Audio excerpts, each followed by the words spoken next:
Note, this is not the full version of the film Maquia, the place where the promised flower bloomed. Rather, this is a review for the English dub of Maquia. The film can be purchased on Blu-ray and DVD from 11 Arts, Shout Factory, and Nozomi Entertainment, or wherever home video is sold.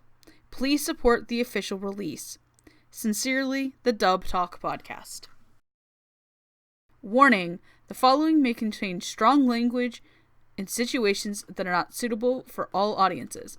Listeners' discretion is advised. Also, spoilers for all of Maquia, the place where the promised flower bloomed, and other anime series may be discussed. Please watch the film and come back if you are curious about our thoughts. And finally, the opinions expressed are that of the individual participants and not the Dub Talk podcast as a whole. You thought I'd make some serious joke about moms and stuff, but I can't. It's Maquia. It's already emotionally devastated you more than any of my shitty jokes ever could.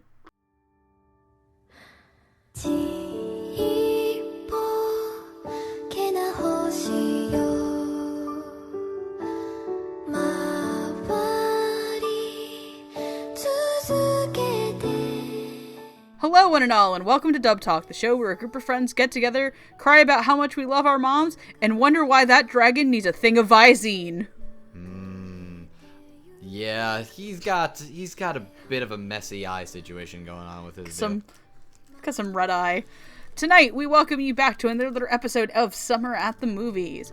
I am your host, Megan, and with me tonight, I have everyone's favorite bitch baby, Andrew. Hey guys, I'm ready to cry. Like, everybody's got some red eye. We promise it's not because of the seasonal pollen. It's because there's a dragon virus going on, killing all the dragon boys. And let's just be real, the movie that we're talking about tonight, literally, if you don't cry by the end of it, you have no soul. Oh, absolutely. What is tonight's movie?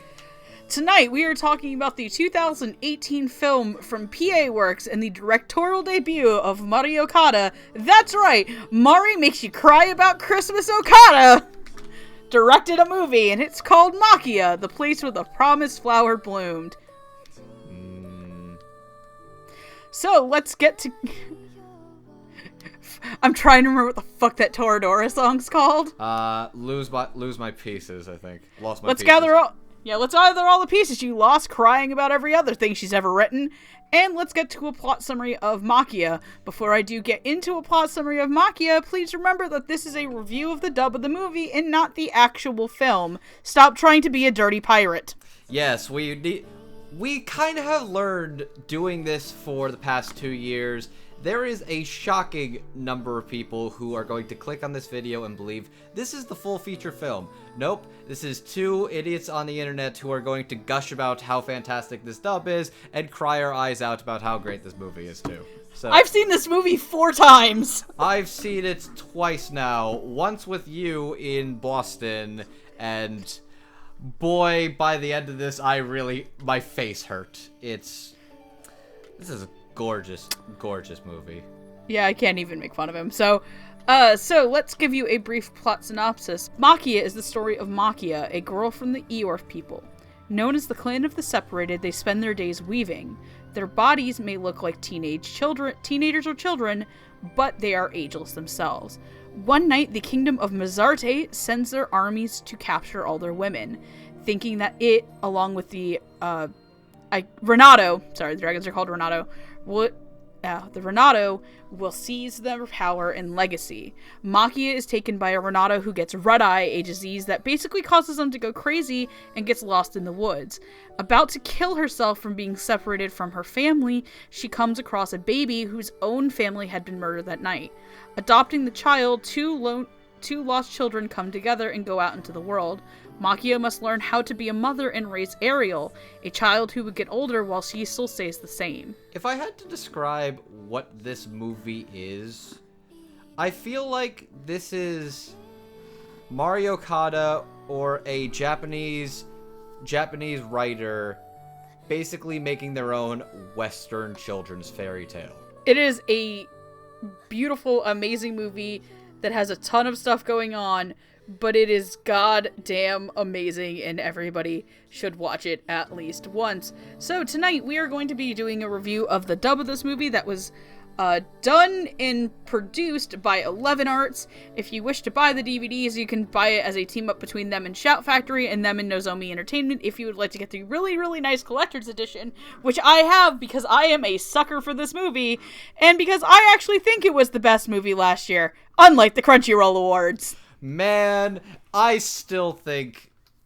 I don't think that will ever not be hilarious. The fact that Maquia was snubbed from the nominations. Like, just Arkada's face will live on in memory forever. So let's put it like this. This is the people's choice in regards to what wasn't nominated that year. Though Two Heroes still would have... Honestly, if this was nominated, Two Heroes would have still won. That's how the game works. Though... Two Heroes wasn't even the best Bones franchise movie that came out to theaters last year. That was Dead Apple. Fight me. And that's another tangent for another day. Wink, wink. Hint, hint, wink, wink. So we're going to start off with the ADR directors and the writers for this movie. Because this is just going to be a review of the film itself, we have no predictions. Obviously, I think the cast list actually dropped while we were at Anime Fest last year. It did. I remember. We were all at Kura eating revolving sushi, and I was shoving strawberry frozen mochi in GT's face hole. That sounds like a fun time all around. Yep. So, directing this movie is going to be Kevin T. Collins and Michael Schneider.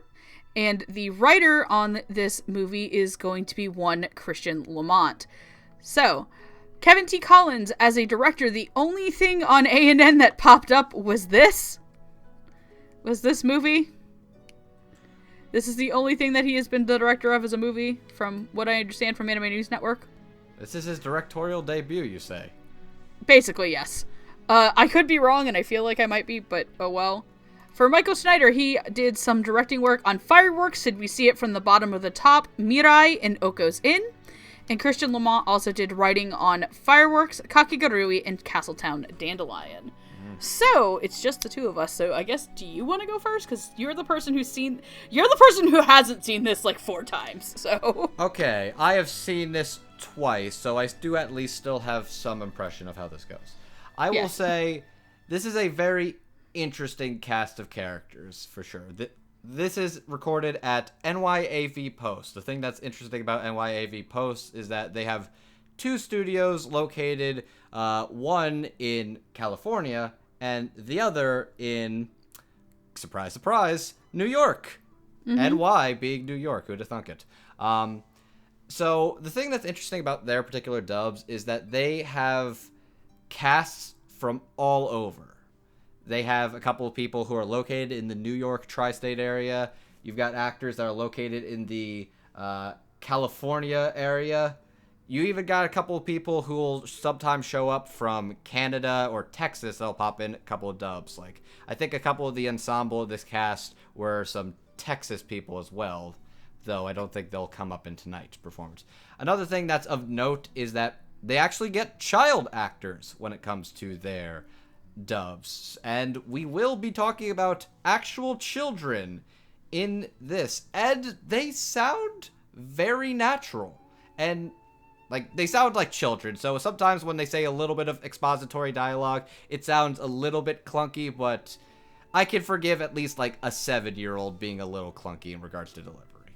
It's understandable. But this is a pretty interesting ensemble of characters from all over, and there is a lot of emotion, character development, and growth that has to go on through a large number of years, actually. I believe the course of this movie probably takes place, like, let's say over the course of, like, 30 years, probably? I mean, by the end of it, it's, like, over the course of probably, like, upwards of 70 or 80. That's by the end, but I'd say the majority of this movie is, like, spans at least, like, 25 to 30 years. Yeah, I would say Ariel's, like, maybe in his mid-20s by the end of the movie. Okay, she may look mid-20s. I said Ariel, not Maquia. Oh, okay, my biggest fault is that I have to sometimes remember that Ariel is the name of her son. Yeah, Ariel's the baby. He's a good baby boy. But there's a lot of emotional beats. You have to make it seem funny. You have to make it seem cute, heartwarming, heartbreaking, sometimes really dark, really brutal stuff. Because Mario Okada, as a writer and creator, actually I should also preface right now, Mario Okada is like a big part of this movie, but she's also being supported very much in part so by the director of A Lull in the Sea, which is another series that she wrote by herself. So they worked together on stuff, which was also a PA work show. So returning crew working on a original movie, which is a cool time. There's okay, so I'm sort of rambling here. There's a lot of people that need to do a lot of very distinct lines, and characters also need to sound a little older or more exhausted. Like, even the characters that don't age, they sound and grow because of the things that happen to them over the years, and it sounds distinct and noticeable when the years change with these characters. They sound older and wiser and more tired and broken down by the world around them, or they just grow into more like bitter people. And all these performances, like, there's one or two I think I have some issue with, but I'd say the majority of this dub cast, like, the ensemble sounds pretty good, and the main characters, some of the major players in this dub, are phenomenal. I'd argue at least one or two probably giving some of the best of their whole careers. The dialogue and script of this movie is pretty natural. It's really, there's a couple of cute little things in there that I'll save more for the character interactions, but I think it's a really poignant script. Nothing sounds too stilted or unnatural. It sounds very, very refined, natural, emotional, and there's a couple of lines in there that kill me, that break my heart in two, and oh god. I'd say Kevin, Michael, and Christian, and everybody involved in this is top tier stuff, and I was very impressed by this. And I can't wait to dive more into this. This film's going to hurt me. Again. And again, and again, and oh my god.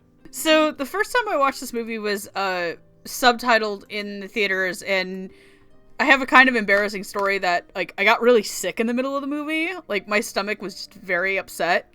And I had tweeted out that I really liked the movie, but I was really sad that, like, I missed part of it because I got, like, a really upset stomach in the middle of it.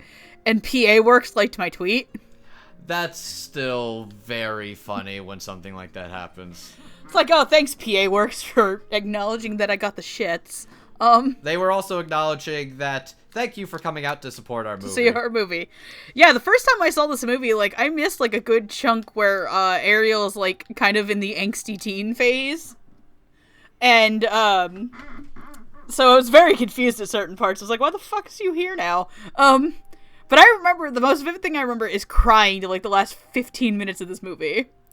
And then I got to go see it again dubbed, which was weird because, like, I do get showings for, like, anime movies where I live, but they are at, like, one movie theater, and it's, like, once in a blue moon. So I remember the first time I watched this dub, I was like, okay, this was just really okay to me. Like, I wasn't super into the performances, except for Lelia's. Lelia's was, like, always the one that I found to be the best. So then I watched it again, when it came out on DVD, because I think one of you guys had bought it at AB, or my boyfriend brought it with him in his, like, fucking, like, Yu-Gi-Oh card binder of movies. He comes prepared. Yeah, he does. And I remember really liking it a lot more when I had watched it, save for, like, there's one performance I find a little shaky, and then when I watched it again today, as prior to this recording, I was like, yeah, no, like, these characters, I really am behind this performance. They are standout, and the dub as a whole is an incredibly solid effort from NYAV Post, who does a lot of things that I do like. I do like that the children characters are played by children, but I do understand that is a limitation that can't be brought over to every studio, but that's one of the biggest things I do appreciate about them. I do feel like the script doesn't deviate from the subs a lot. It is to me, it feels like a very faithful adaptation that obviously does the good thing that good adaptations do, which is adapt to fit the lip flaps and adapt to fit the English language without making it feel like it was clunky or over translated. I genuinely really appreciate. The one thing I did have a bit of an issue with is that the first time I watched this movie, knowing who plays Maquia, like, I couldn't get another performance out of my head, only because it was both something related to Mario Okada. So I was like, oh god, and that dub was something I had watched, like, relatively recently and had talked about relatively recently on the podcast. Not because I was on that episode, but because I do the dubbies every year, and that particular show happened to be on that. So, overall, this is a really, really good dub. This is a dub that I would be perfectly fine showing people. This is a really great dub if you're a dub watcher. This isn't like, oh my god, this is like the worst thing ever. But this is also at times a dub where I was like, I could switch over to the sub and be perfectly fine. It would just depend on what mood I am in that day.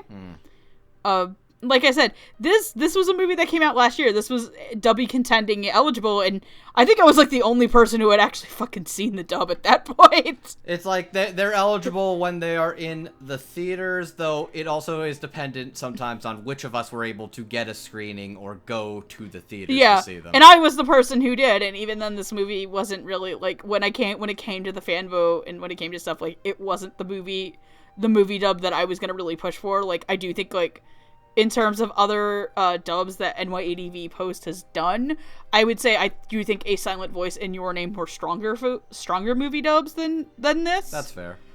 Like, this isn't to say this is a bad dub. No, it's like, no, this one's very solid, but those two movies, and it's not like you say, oh, well, those were both, like, stronger material movies. No, like, Maquia is up there with, like, there's only one other anime movie that comes ahead of Maquia for me. Like, it's only Millennium Actress above Maquia, then it's Maquia.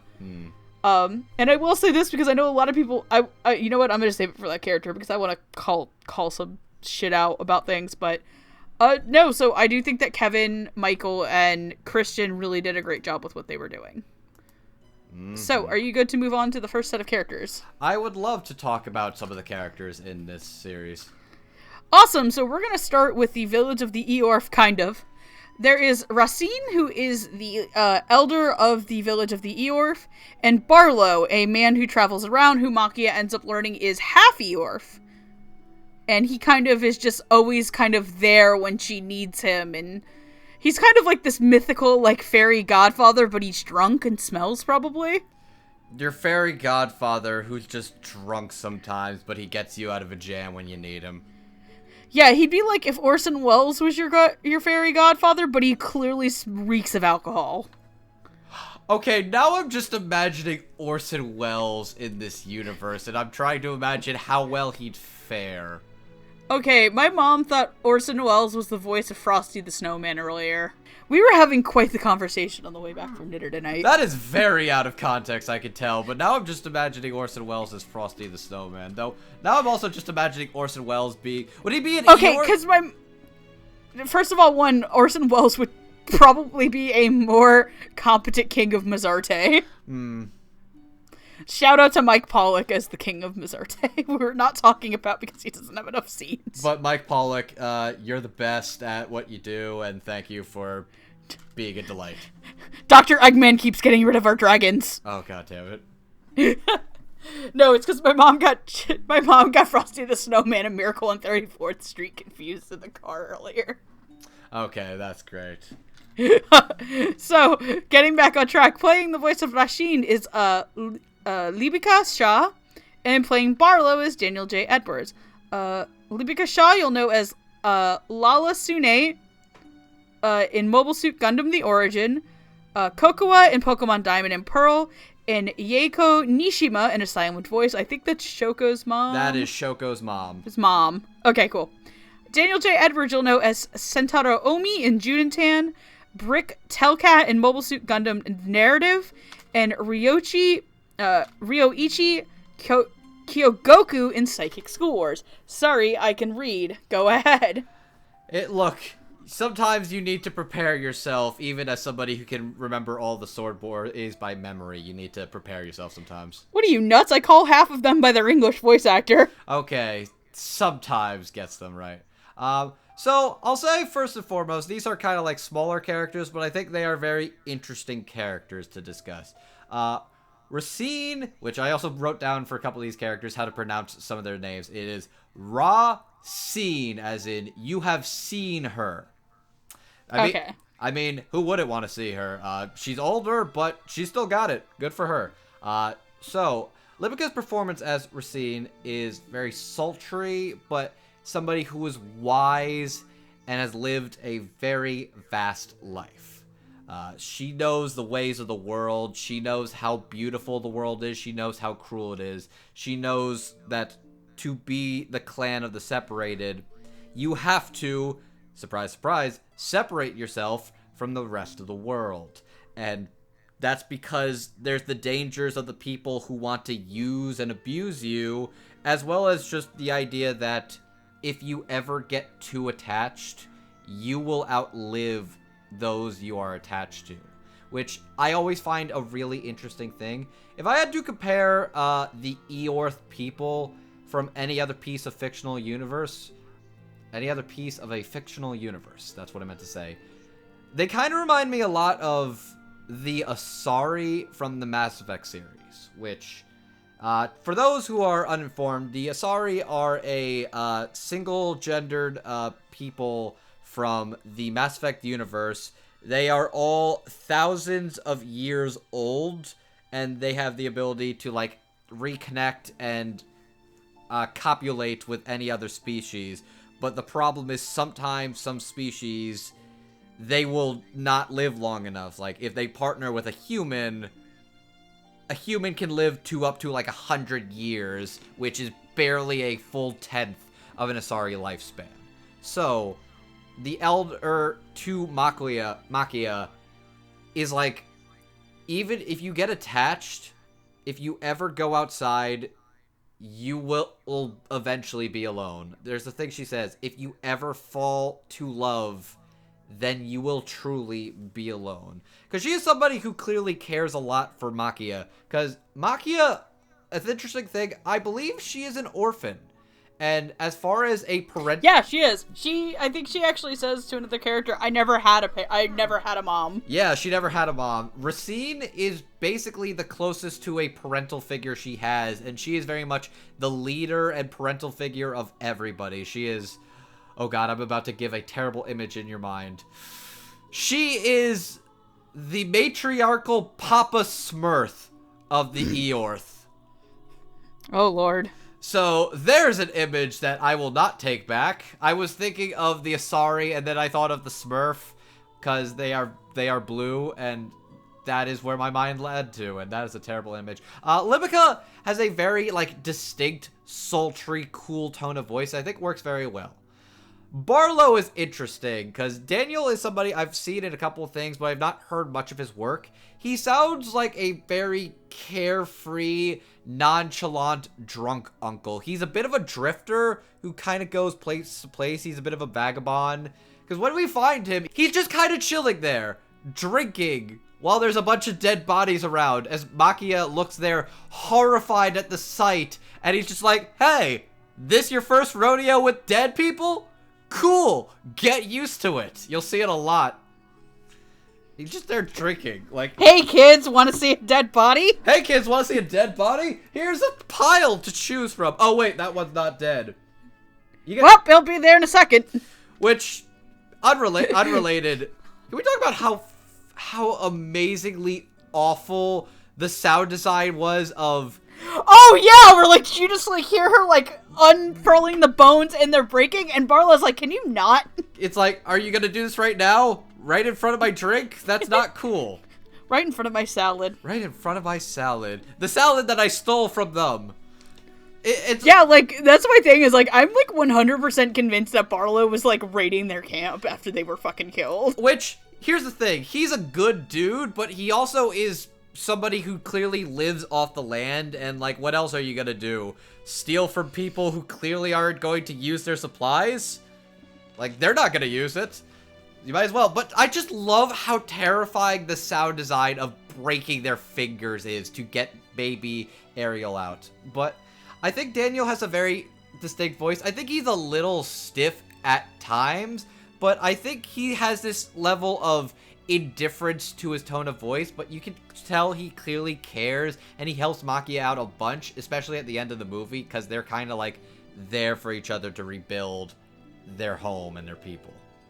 And I think he's an unsung character, but he's very interesting, and he's got a cool design. I like the tan look with the blonde hair. I think it's a good look, because that's how you tell that he is a halfling. Which is like actually kind of a big thing that he is a halfling, because that's kind of plot relevant later. So, I'm really sorry if I am mispronouncing your name, ma'am. I'm just gonna call it Miss Shaw or Mrs. Shaw. I very much remember her as Shoko's mom, because she delivers the greatest slap in anime history. Oh boy, does she. I don't condone violence towards children by adults, but sometimes violence is necessary. And that bitch deserved it. Fuck you, girl. Well, I don't even remember that chick's name, and I own that damn movie. I really need to buy a manga for the silent voice. But she really does that stoic, kind of isolated cut-off. Because even she herself seems very, like, distant with Maquia. As when Maquia is, like, that small time we see her with the Eorf. Like, just remember, like, though there's this one, like, line that she delivers. It's like, I'm alone. I'm not any... And she's like, bitch, I'm right here. Kind of in her tone of voice. Like, really? Really, Maquia? Right in front of my cloth? And just her standing up to Izor, who we'll talk about a little bit later, in the village before we never see her again. I think that she had in that short amount of time, she had that presence and that mix of being distant and cold, because I feel like it's coming from a place of experience with her, but also being a bit motherly towards Maquia. Because we don't know if she ever had children, because we do see Eorf parents with their children. Like, Eorfs, despite looking the way they do in fact have children. That's a plot point later. Actually, we'll get to that. Theory crafting. Let's pull up a anime theory for a second. Are you theorizing that she's actually Maquia's mom? No, I'm theorizing that she's Barlow's mom. I kind of got that thing too, because she said Barlow had said that she is the one that kind of ran him out of town. Speaking of Barlow, Daniel J. Edwards does a really good job. He doesn't sound like he really ages, which is good, because Barlow doesn't age. Barlow's half Eorf, and he looks more Eorf than human.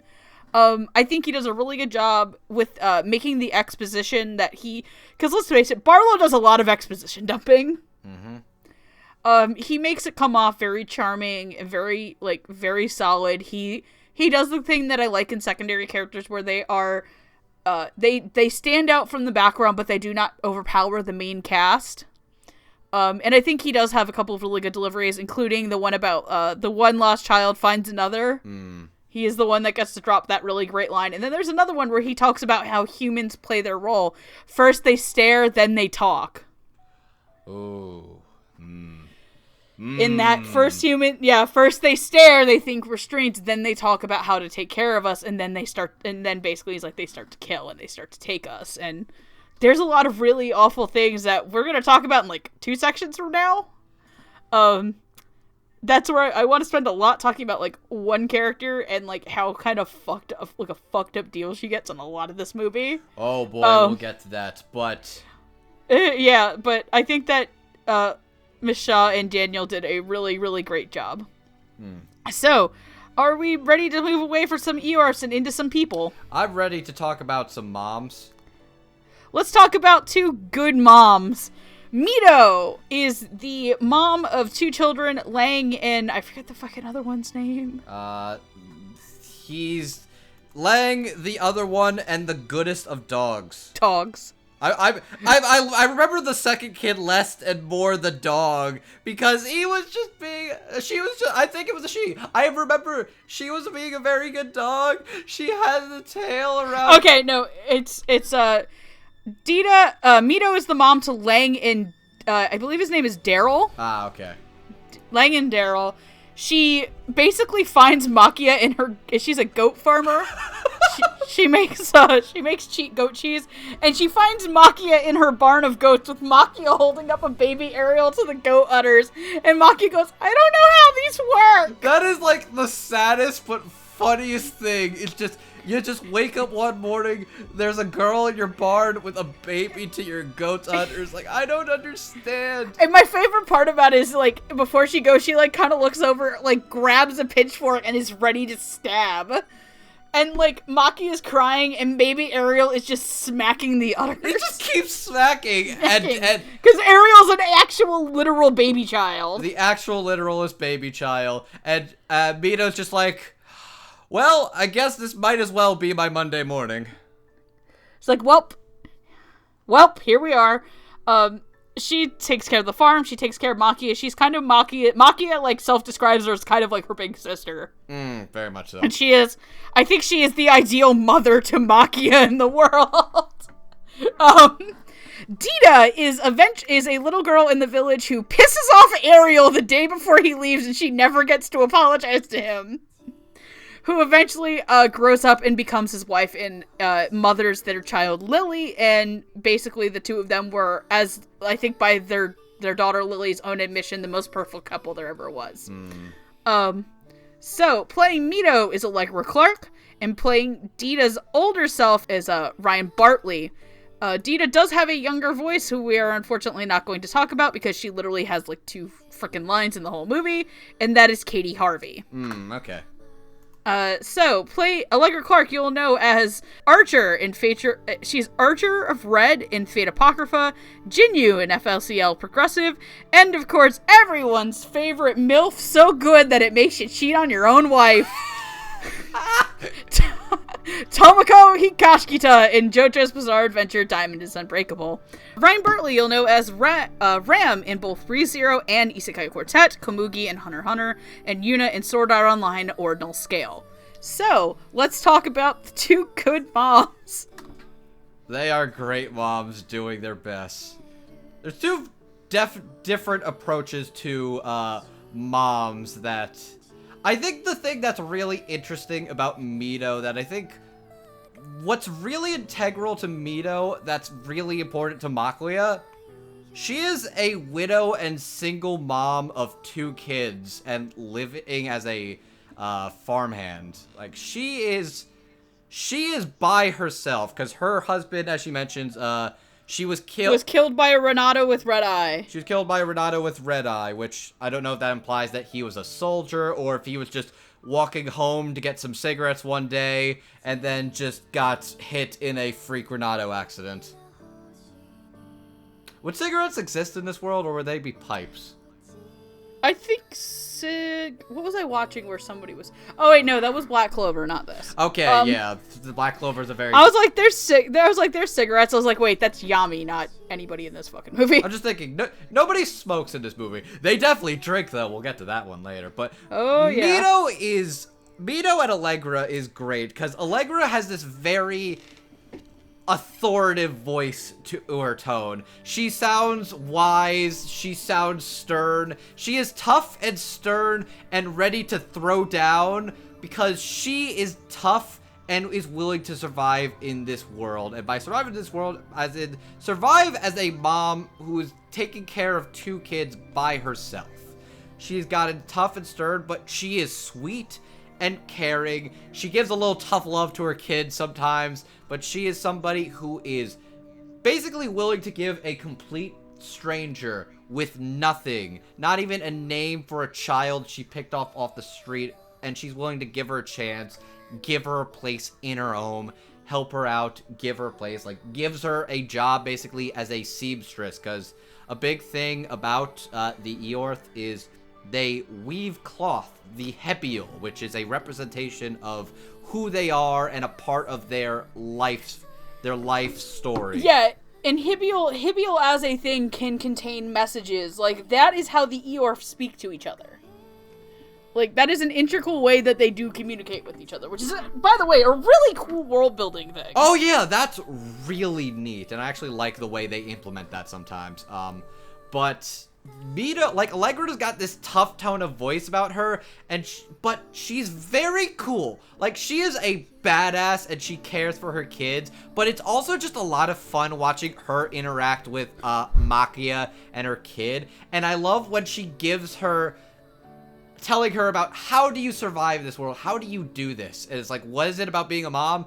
Well, it's all about guts, and she just slaps her belly. It's like, that's what it is, it's all the guts. And that is something that Maquia takes to heart and mimics when she's living by herself and she moves away from Mito and the kids. And that, because that really sticks with her, this stern mother figure. And Allegra is fantastic as Mito.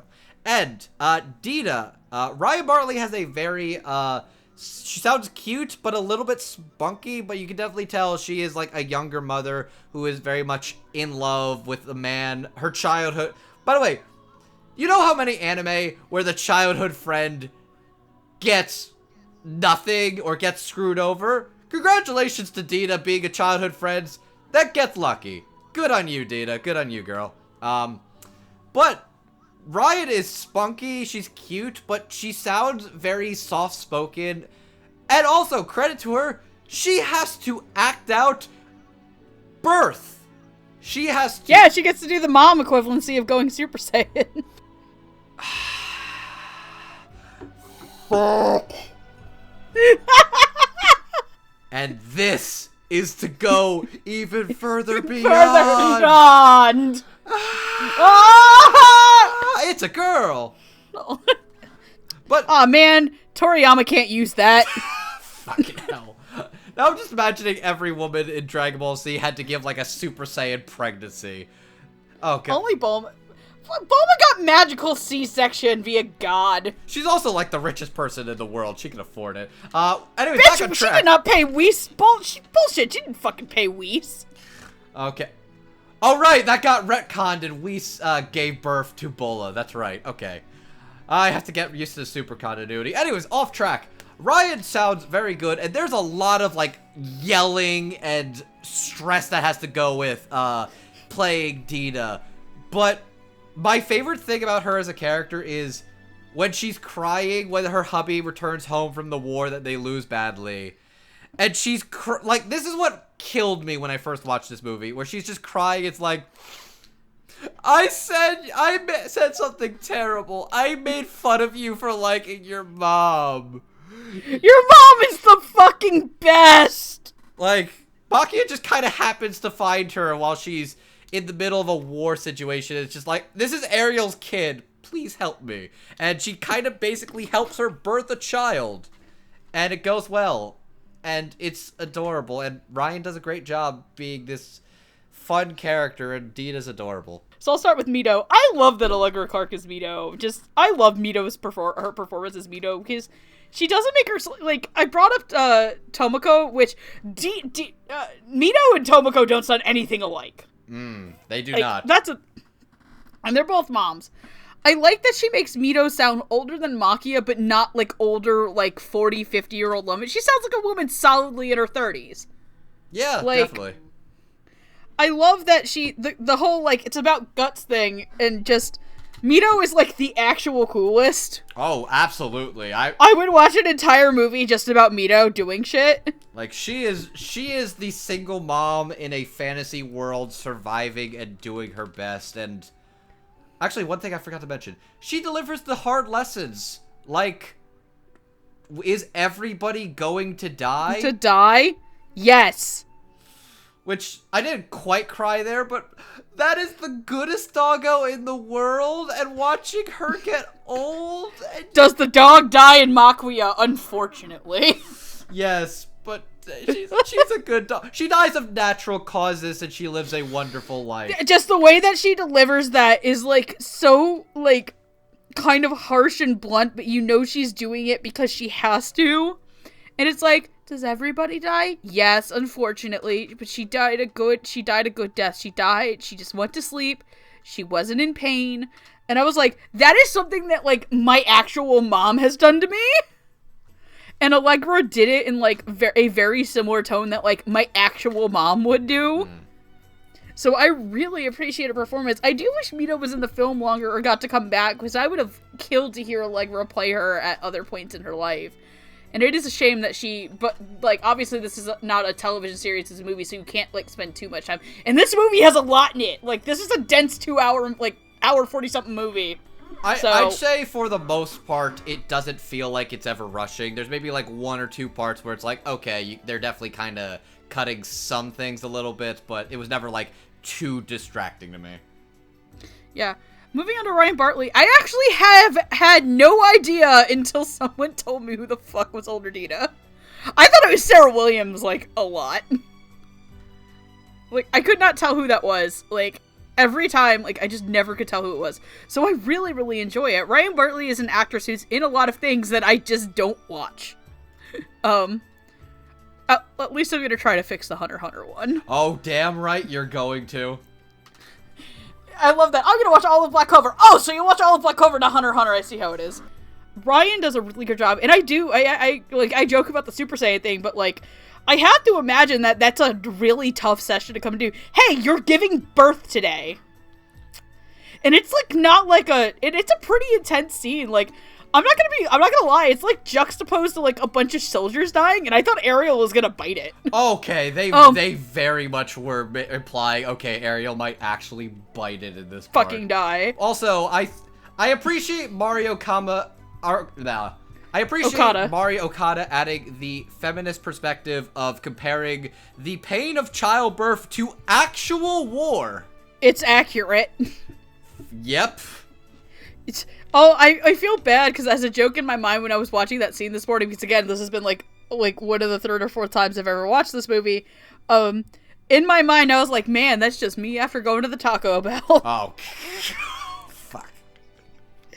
Well, that's an image. That's an image. Everyone's gonna be mortified when they listen. No, so I genuinely really liked it. I genuinely thought she really did because again, it is very hard, I would think, to act that without making it sound like really forced and really fake. Mm-hmm.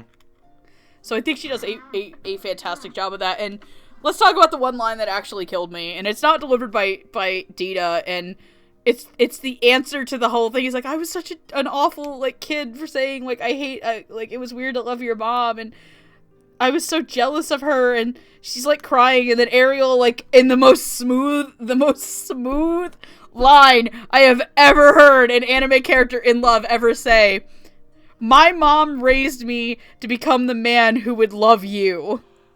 Oh, fuck, yeah, I wish I was that smooth.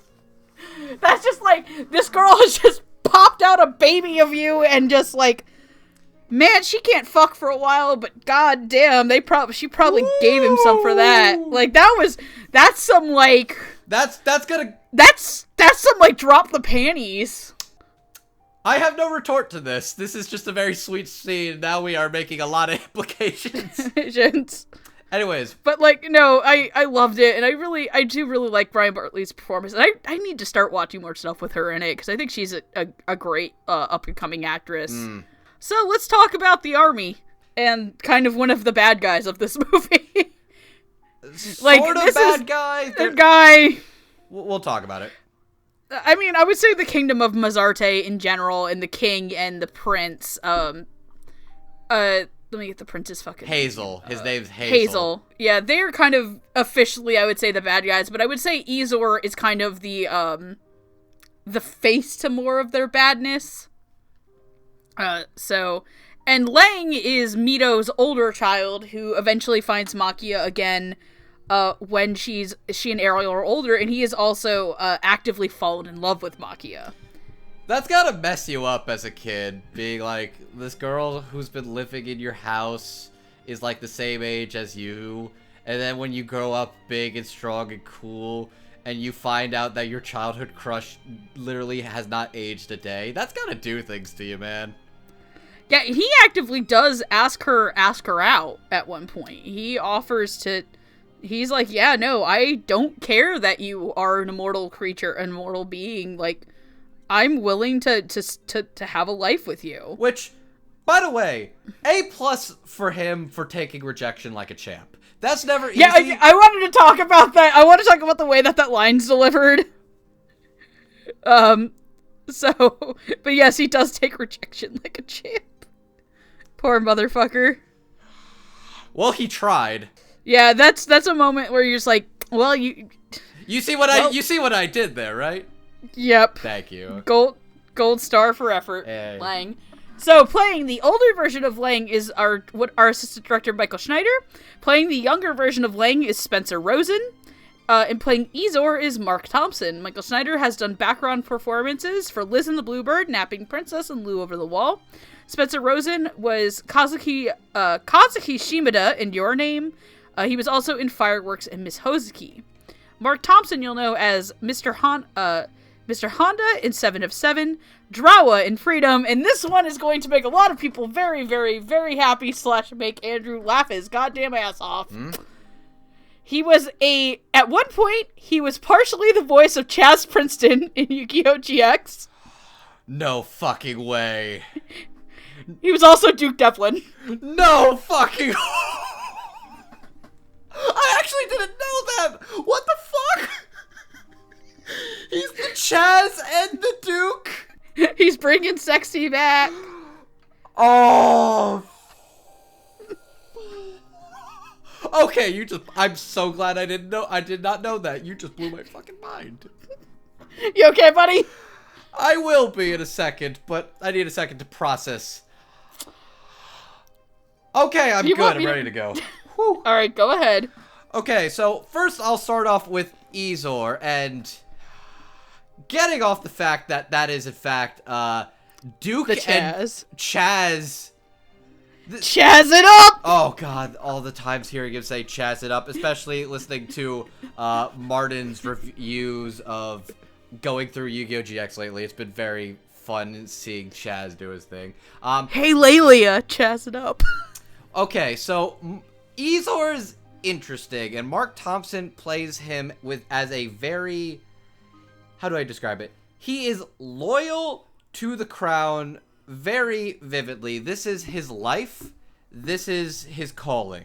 He is a commander that grows through the ranks. He is one of the ones that basically leads what is essentially. No, isn't one of the ones who leads it. He is the leader of it. He is the leader of. Look, we're not going to sugarcoat it. That was a genocide.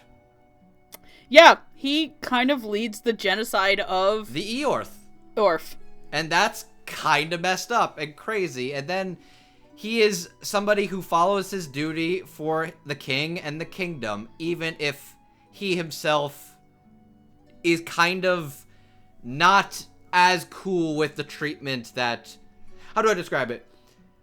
When the king and the prince, aka the person who made Lelia his wife and bearer of their heir, they don't even see her as his wife. They see her as a monster or that thing.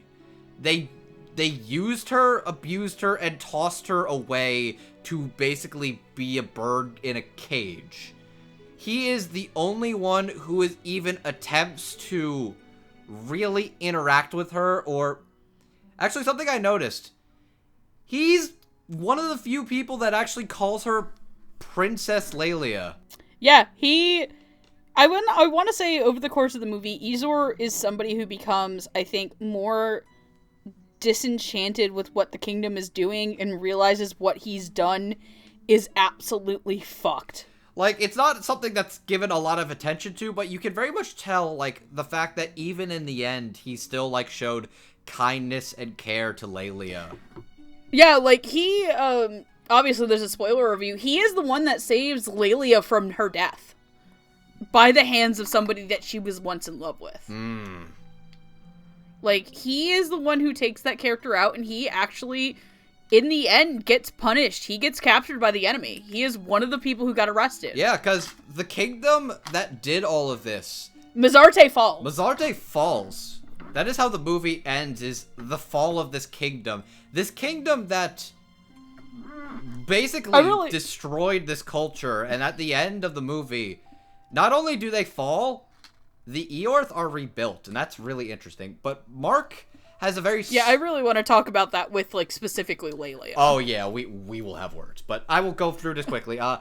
He is official, he is stern, but you can also tell when he sounds younger and a bit older, because he ages. Like, I think I like about certain characters, they age up pretty reasonably, and they don't look very drastic. He ages up to being a young commander, so like a more senile official, to the head of the knights, basically.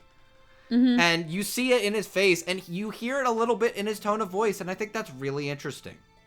As for Lang is a very good boy. He is a very good boy. He is older. He's a little bit buffer. He kind of seems like a bit of a cool dude who's a bit laid back. He's a bit reserved.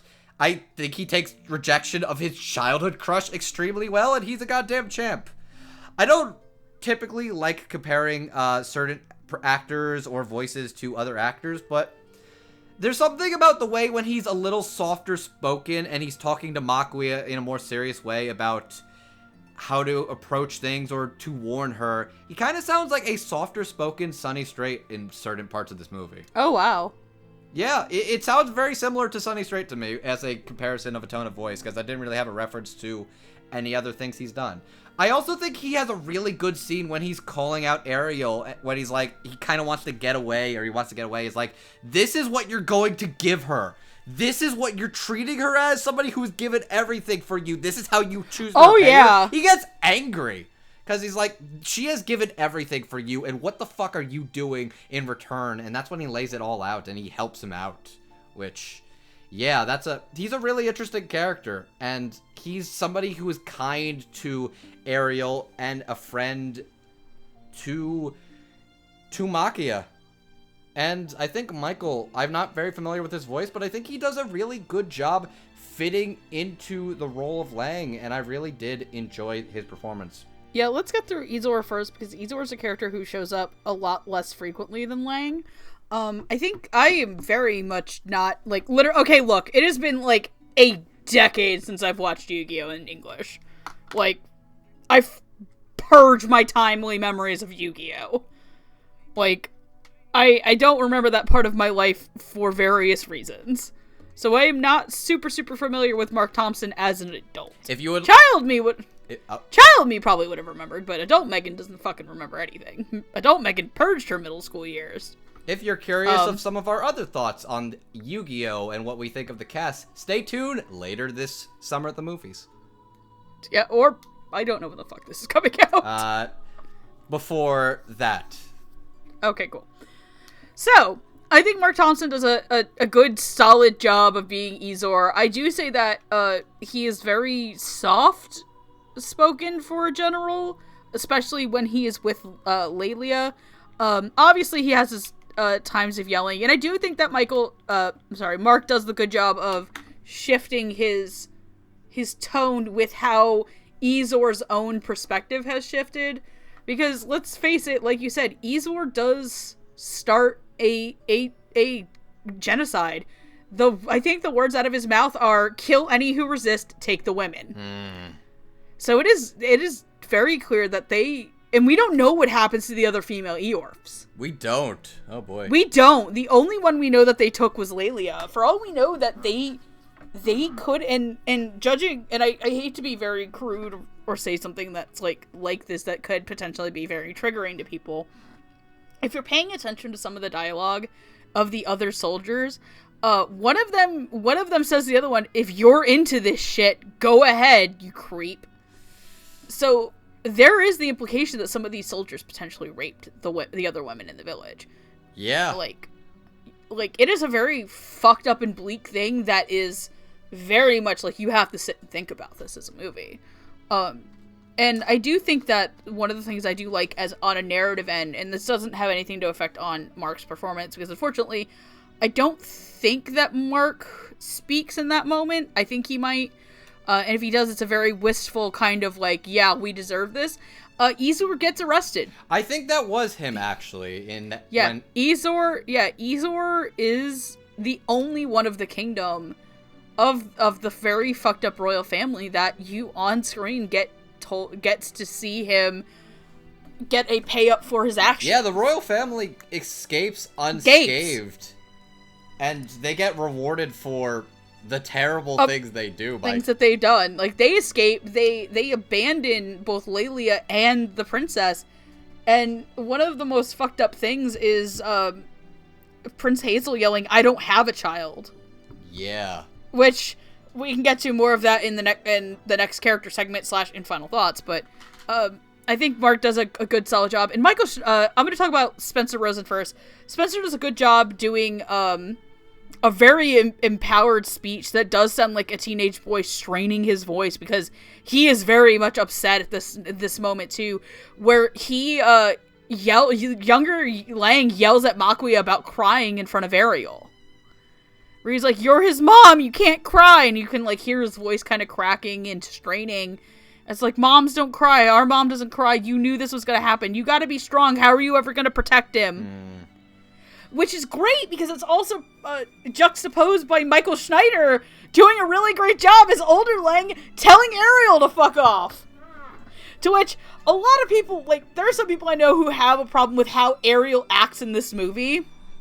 We'll get to more of that to Ariel, but yeah. But I will say this, though, as a lead into this. At least Ariel gets called out on screen by somebody unlike Ame and Wolf Children. Ooh, that one's still sore from last year, isn't it? Oh, hell yeah, it is. And here's the dumb thing. Here's the worst thing. That was his biological mom. Okay. We could debate that one later, but Michael does, for a guy who I think does a lot more behind the scenes than, like, in actual anime voice acting, I think he does a really great job. I think older Lang is very relaxed, yet very tense, very kind of, I think, a little world weary, because at this point, he's had to leave his home, he's had to participate in this war, I don't think he really actually gives a shit about the royal family. He's the section commander by the time the war happens, and just, I think it's really funny, is I think at one point he calls Ariel Maquia's father, when it's like, calm down, just because it's an Eorf doesn't mean it's Maquia, what are you, her dad now? And I think that Michael does a good job of being this kind of, like, odd, like, voice of wisdom, while he himself is still kind of younger, and we don't know if he ever has children. I think the end of the movie just says that that Lang had helped them get back to the town, to the farm, but we don't know what really happens to him. But for when he's on screen, Michael does a really good job of bringing it. I would say of the secondary cast of characters, he is by far the strongest. He's the strongest male actor. Yeah, okay. Strongest female actor in the secondary cast is kind of coming up. So, are we good to move on? Yes, because I really want to talk about at least one of these characters in this background. This is the section that's going to be the longest. This is probably going to be one of the longer sections. So let's talk about the other Eorfs that are closest to Maquia. There are Krim, a boy in the village that at the beginning of the movie we see is kind of one of Maquia's best friends. We have Lelia, who is the fastest, most beautiful, wild child of the Eorf, who kind of encourages Maquia to always kind of do reckless things. I think at the very beginning of the movie, she's like, "Come on, Maquia, jump off this bridge and into the water and we'll swim together," and stuff. And you kind of find out that that the night that the Renato attack, Maquia sneaks off because she sees Krim sneaking out, and it's very much implied that the two of them were in love with each other, and that Maquia might have had a crush on Krim as well. It ain't a Mario Okada without a romance wheel triangle. Romance wheel, bitches! Oh boy, if you wanna see a Mario Okada show with a romance wheel, go watch a Lull in the Sea. That shit gets crazy. Anyways. That's on my shelf. I still haven't watched it. But, things happen, and Lelia is, of course, kidnapped. She is forced to marry Prince Hazel, and between them, they have a child. That child is deemed to not be what they wanted. It's not an Eorf. It doesn't look like one. But they have a child named, Lelia has a child with Hazel named Medmel. Medmel is their daughter who basically gets treated like a monster and isolated her whole life, and at the end of the movie she only sees her mother once in her entire life. Yeah.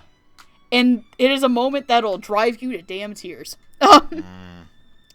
So, playing Krim is Kevin T. Collins, our director. Playing Lelia is Jeremy Lee. And playing Medmel in her older form is Brooklyn Nelson. And playing her as a child is Courtney Chu. So, there is not... I will say this. Let me do the roles of these characters. Right. Yes, do the thing. So, Kevin T. Collins... You know what? I'm going to do Kevin T. Collins last. Brooklyn Nelson is Nanaza Oikawa in Fireworks. Courtney Chu is Onao in Miss Hozuki. And Yoriko Ikezuki in Okozin. Jeremy Lee will know as characters such as Haruna in Anohana, the flower we saw that day. Gali Yuta Antha in Gundam Seed. Holy shit, that's a mouthful. And Kyoka Izumi in the Bungo Stray Dogs franchise. Kevin T. Collins you'll know as... this is an actual fucking name, I'm not kidding you. Ayano Nojio Arubutsuro in Magic Users Club. Ru Lei Krusnit in the Mobile Suit Gundam Seed franchise. And he's everyone's favorite best friend who did absolutely nothing wrong in the world, Griffith in Berserk. Okay. I can't wait for my buddy Crimson to type Griffith did nothing wrong in the nothing comments wrong right in the comments. Now. Hi, buddy. Anyways, so,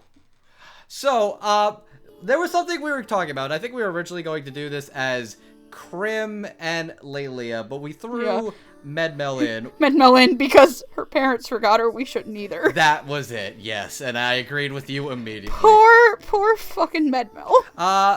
Medmel is a good girl who is also in a tragic situation. Brooklyn does a very good job being I think what's really interesting about Brooklyn and Medmel is that she's very much accepting of, well, castle's fallen, time to begin a life. But she's not really scared. She's just kind of like, oh, I guess I can have a life now. Which, that's fucked. But that's true. Hey, castle's fallen, royalty's gone, everybody... I'm free! I can do whatever I want now. I can live a life. I can have a life. Which is upsetting. Brooklyn does a good job as this character. I will then move on to Kevin T. Collins as Krim. Kevin T. Collins, while this is definitely his directorial debut, which I think he does a stellar job on, he is definitely no stranger to the world of acting. He has done a number of performances over the years. I think Krim, for the most part, Kevin sounds pretty decent, though I think there's at times where he sounds a little bit stiff. I think maybe like at the start of the movie where they are supposed to be kids, he sounds maybe a little bit like stiff, or maybe like a few years older than he should be as the sort of young whimsical child who has not been beaten down by the world. I think Kevin works a lot better when Krim gets the short end of the stick every time. I think he's kind of good as a refugee on the run. I think the voice sounds it actually sounds pretty reasonable. I think, ironically enough, Kevin T. Collins as Krim sounds his best when Krim is at his actual worst, to the point where he is basically a crazed cult genocide man who is basically violence begets violence. So let's start a war. I'm gonna take my girl back, and if I can't take my girl back, I'm gonna kill her and myself along the way. I actually think he sounds genuinely terrifying in those moments when he's supposed to look really unhinged, when he's there with the lid and with the lit stick. And that's a torch, Andrew. It's called a torch. I forgot the word torch for a second. Thank you. He looks really good with his big fire stick. Yes, but I think Kevin sounds like at his best with this character when Krim sounds a little more unhinged. But I think when he's supposed to be like a sort of happier, younger boy, I think that's when it sounds a little bit stiff for me. But I think he does a good job for the most part. Now, let's talk Jeremy as Lelia. So, Megan, about how long has the Dub Talk podcast been active, so to speak? Like 4 years? 4 years or so. And in those 4 years, I could say that Jeremy Lay is anything but a stranger to our show. She is definitely come up on multiple episodes for multiple different types of roles. Jeremy Lay as Lelia in a 2-hour feature film actually might be some of the best I have ever heard from Jeremy Lay as an actress. That is not something I say lightly. I have been a fan of her work for a number of years and all the different stuff she's done for Funimation, California, NYAV Post, video games, especially video games. Everybody knows how much of a Makoto man I am for Persona 5, but you see her grow. You see her go from youthful and carefree. She is happy, she is bouncy, she is a dog she is a dog chasing cars. That is what she is. Mm-hmm. She is a bird that is flying through the sky. Lelia as a character is essentially a take on the bird in a cage princess.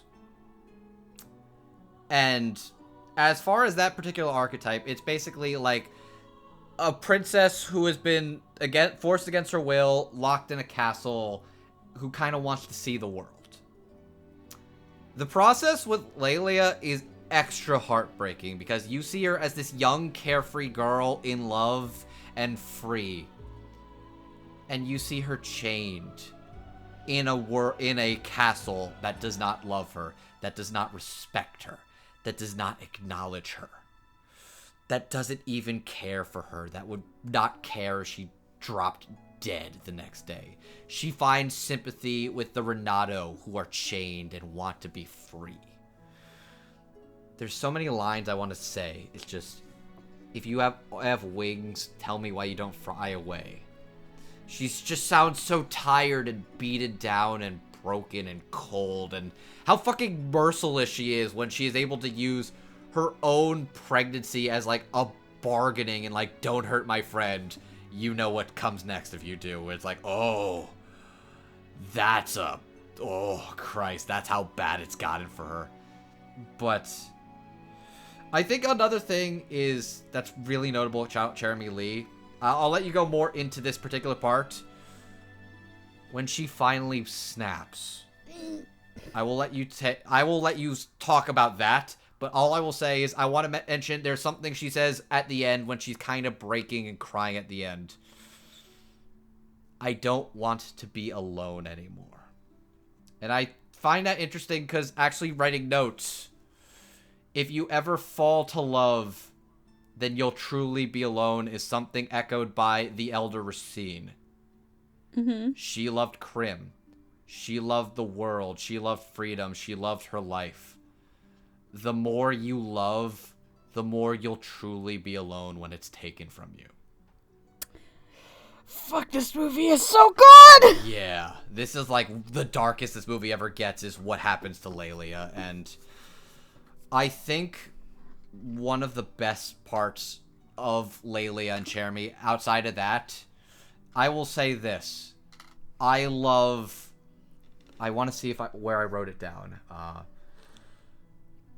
Hang on.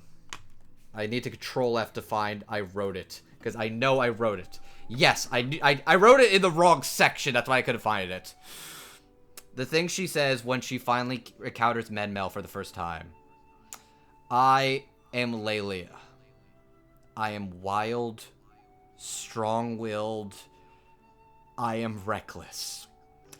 I am free. I'll always be free. And that is something she says proudly after she has spent years locked away, suffering in silence, unable to see her child, unable to see the world and the people she loved around her, fearing the people she loved were dead and had forgotten her. Somebody who had lost everything, and at the end of this movie, she takes that one leap of faith, and she escapes and she is free. And after all the hardships, all the pain, by the end of this, she flies free once more. And that's beautiful. And fucking hell, Jeremy Lay sells everything about this character, and it's genuinely one of the best in her career. I don't say that lightly. She's got quite the resume, in case you haven't seen it. Brooklyn and Courtney have such small presence at, like, Med Mel's literally in, like, 2 scenes, guys. But those 2 scenes can honestly be the 2 biggest daggers in the fucking movie. The first time with Courtney is when she's, like, a little girl, like, kind of reading, and she goes, "Where are my father and grandfather?" "Oh, they're busy. Honey, you know that." And then she goes, "Where's my mother?" And then the maid just goes, "What about your mother?" And she just stops. And, like, this girl has to be, like, 5 or 6. And just the way that she goes, "But what about my mom?" is just, like, really heartbreaking to me. And then Brooklyn at the end as just this older Med Mel who is, like you said, she has this sense of, like, I honestly believe this. I do believe that Med Mel was an Eorf, that she wasn't aging. They just didn't, they were so concerned with the look and the idea of how they missed that she might have actually been one. Because like they even said, Med Mel doesn't matter if she doesn't have the power or can't bear me a son. Like, if Med Mel, they were like, yeah, Med Mel is basically going to be a breeding cow. She's going to pump out kids, and then they're like, well, we can't use Laylee anymore. Because God knows what complications she potentially went through. We don't know. Kevin T. Collins as Krim, he was always the performance I wasn't super sold on in the dub. No offense to Kevin T. Collins, who is obviously a talented actor. I think for a lot of people, he is the definition of Griffith from Berserk. This is a movie that I saw in the Japanese, and, like, I thought, like, it's weird to bring up Seiyu. I thought Yuki Kaji was fucking phenomenal as Krim in the Japanese, and that says a lot because I'm not, like, always the biggest Yuki Kaji fan. They use him a lot. They don't always use him well. Like, he's in like the he's in everything thing. So kids, when you say, oh, dubs use the same 7 actors, just go look at Yuki Kaji's resume. But I will agree that, like, as I've watched the dub 3 other times now, like, I've watched the sub once, I've watched the dub, like, out of the 4 times I've watched the dub more than I've watched the sub at this point. I do agree that, like, as Krim becomes more unhinged, Kevin T. Collins' performance becomes better. And you didn't bring up the scene, but this is a scene that brings me to absolute chills whenever I watch it. Is after Krim has violently kidnapped Maquia, he holds her in a room where she is not allowed to see anybody, and her hair grows out. It is as sterile a location as it could be. You can imagine. Like, it looks like it's a pure white chamber, basically. But, Kevin's best moment to me is not when he's confronting Lelio in the circle of fire and is ready to take them both out. It's when he's got Maquia alone and he starts talking about the Eorf's culture about their hair. And the way that Kevin T. Collins walks this line of just, like, it's like, you can tell that he is trying to be Racine, but he has become an unhinged individual. And he's like, don't you know, Maquia, only those of us who have become parents are ever allowed to grow their hair out to this length. You are the one, I think he says it, and it's such a fucking creepy and amazing line, by the way. It's, the second you were separated from us, you died as you live. Oh, I missed that. You died as you live that day. Oof. You wandered around in a dream. Isn't it time for you to wake up? And he pulls her back by her hair to the point where, like, the dye that she's been having in her hair has grown out. Like, if you don't dye your hair like me, you could see a really good example of this in the shot direction of this movie. Maki's natural hair has gone down to a point where it kind of, like, fades with the dye that she's been using. He grabs her by it so hard, and the movie cuts to a shot of the chair that she's in and Makia's feet, where her feet and her chair come off the ground and land again. It shows you, and I think that as much as you say that, Lelia has suffered the words, if you should come to fall to love, you will truly be alone, so has Krim. Yeah. Krim was in love with Lelia, and he was in love with this society and this idea, and he wants to preserve that for, like, we have to preserve. He in my mind, like, as he's a foil to Hazel and the king, he is just as bad as they are. He violently tries to possess both Lelia and Maquia. And I think that the way that they are basically two sides of the same coin. They are policing, like, the way the society and that, like, women in the society are supposed to be. And people tell you there's no politics in anime. None at all. Oh. There's no politics or social commentary in anime. Never, children. That's a lie. What do you think Godzilla is, kids? Especially Shin Godzilla. But Kevin's performance in that scene and the fire scene were the peak of his performance, where I feel like the rest of the movie, there were just some times where I feel like the sub-performance was a little bit more from what I was looking at. But let's talk about, like, what I actually think is the best performance in this film. Like, in terms of screen time, Maquia does take a majority of it, Maquia and Ariel. But the way that Lelia is used as this counter to Maquia's life is, and the way that Jeremy does it is so beautiful and so, like, captivating. Like, because if you think about it, Maquia has become a mother by choice and does these things by choice. Lelia was forced into this. Like, here's the thing, it's like, Lelia, the way that they try to get Lelia back the first time was, it's the wedding ceremony of the prince and Lelia, except for Lelia's already pregnant. Like, let's not beat around the bush. They raped Lelia. Probably a lot. Yep.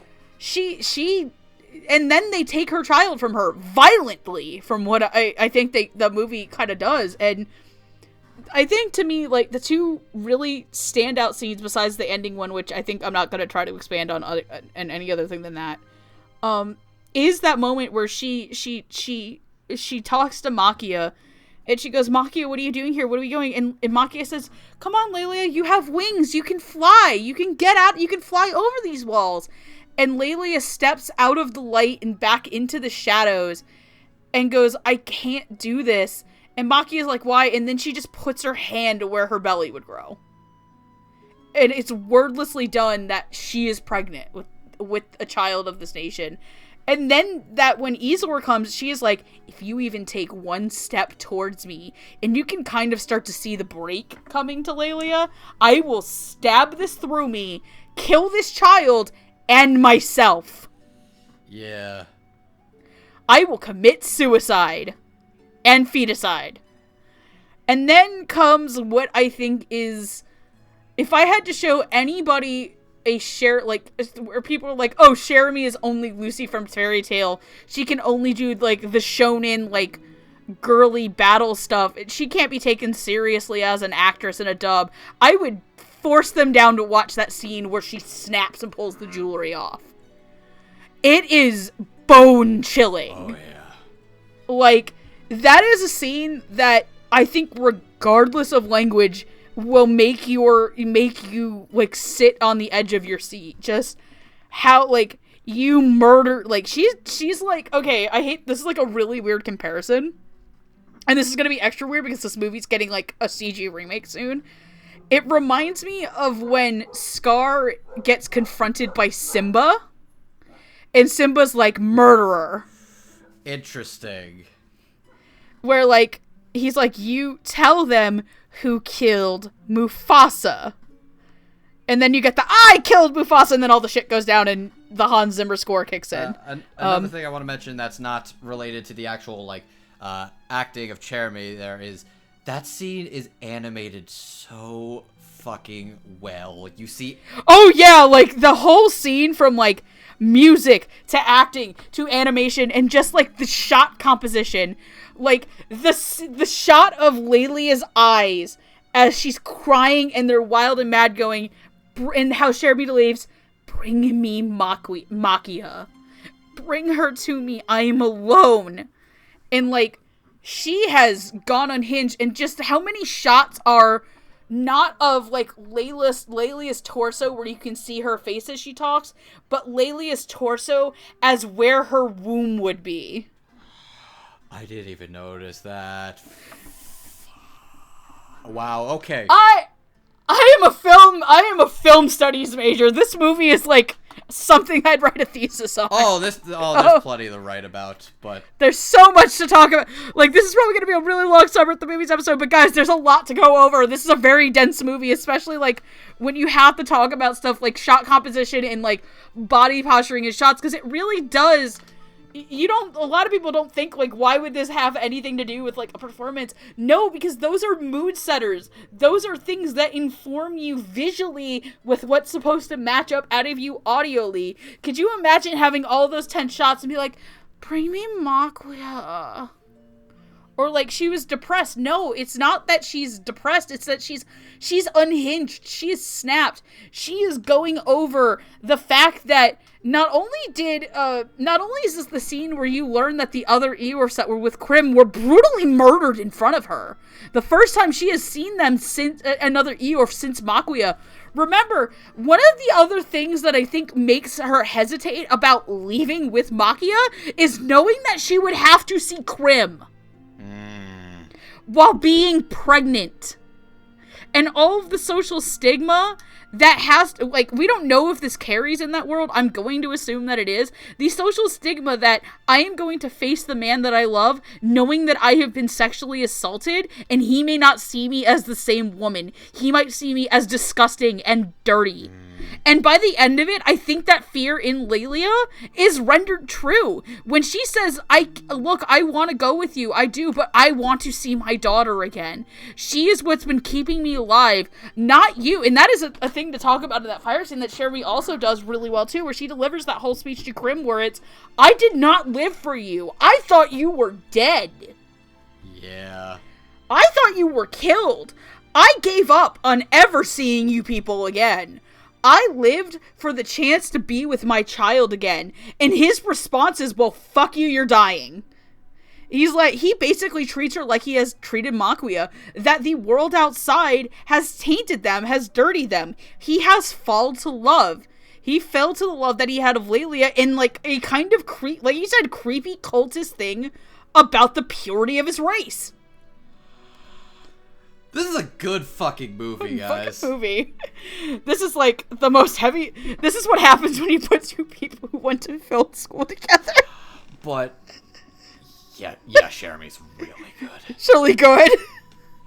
Like, I would love just to show people that scene for Jeremy Lee, just to be like, what is, like, there's a lot of, like Andrew said, we are not strangers to Jeremy Lee. Like, I have done a lot of episodes with Jeremy Lee on there, and she genuinely does a lot of shows I like, and he just does a lot of shows I don't like. And she's usually the best part about it. Hi, Sword Art!